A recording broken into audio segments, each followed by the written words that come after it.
I think companies have to, start with the problem they're trying to solve. I think a lot of times we get caught up in, well, we need this technology and everybody's got it, so they buy it, they get involved in it or start looking at it. But I think you have to look at, what pain point is it going to solve? Like, what is it going to solve now, right? So, for example, if the HR department is overwhelmed with screening, or they're trying to improve response times or reduce bias, whatever it is, they have to be really clear on what they need before they go shopping for a solution. And then I'd say that, not to get fooled by a really slick demo. Get your whole team involved in testing it, and not just HR, but the hiring managers, and even if you can get some candidates to help test it out with you, or because there's so many tools out there, and they're popping up every week, and it's very confusing. And like, how do you know what to use? So it's just, you'll put it in place and you'll think it's great. They look great in theory, but then they completely fall apart when you're using them in the real world. So I think, just being really careful and testing them before buying into them. That's what I would do.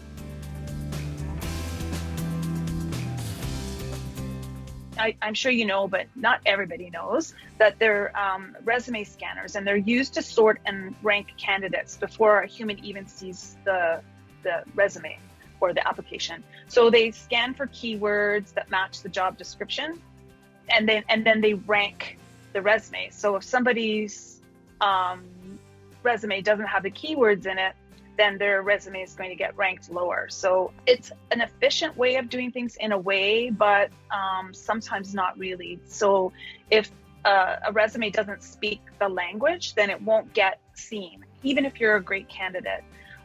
So I think the bigger issue for this part, this ATS scanner piece, is that it's job seekers that have to catch up to what's going on.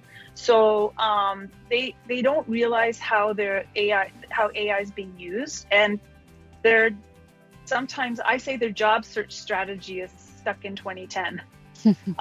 Because the resumes aren't built to be ATS friendly, and no one's taught them how. Even some of the resumes I see for young people, they're fancy, they've been built in Canva, and then they've made a PDF of them. Well, an ATS scanner can't read any of that, and it just turns out to be sometimes, like, I don't know, just a big mess of words. So it's really not. And then of course your resume will fall to the bottom of the ranking system. So I think that job seekers kind of need to catch up. And they have to figure out what hiring managers are really looking for and how to tailor their materials.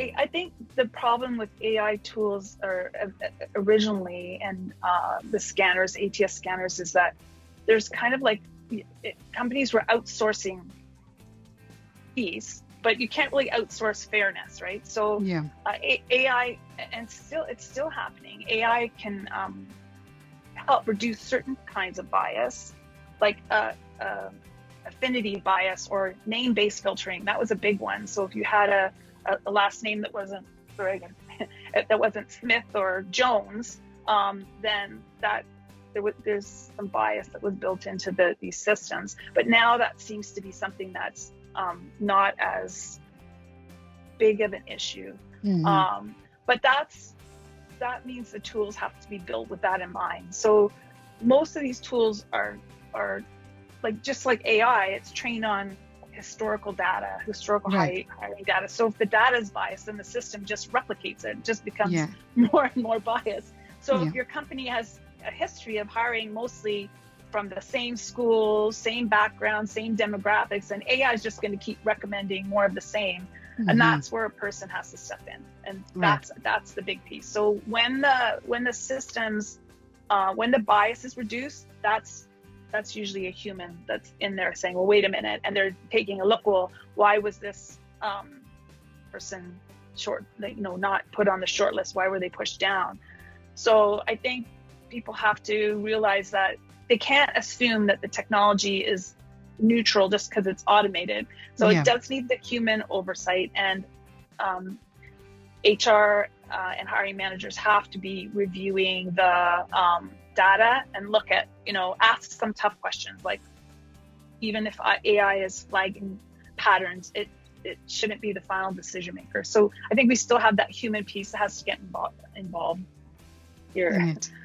Because and fair hiring has to be something that's done with intention. Like, I don't know, I would look at it and go, I would look at my data and say, well, why did this person get filtered out? And if you can't explain that, then you shouldn't be using the tool. I think it has to be able to stand up to those questions.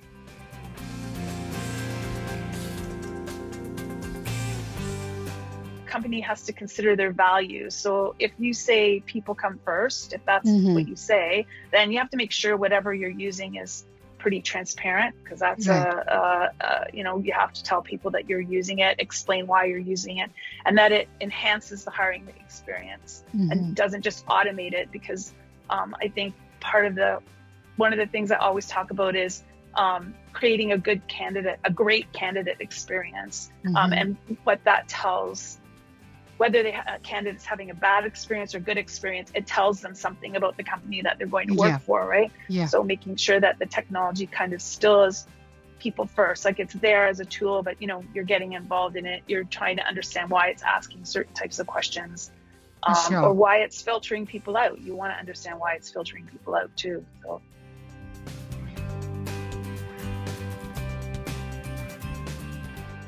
So when I think about integrating AI into HR process, I always think about that people generally want results without really doing the work, right? So we're seeing this, like we talked about on LinkedIn, where people are copying and pasting from AI, and you can tell when things have been written by a AI bot. So the same thing happens with hiring tools. If you just plug in AI without having clean data and clear processes and a plan for the human oversight piece, then it just becomes another clunky tool that nobody trusts. So in the print industry, especially, there's a lot of hesitation around new technology.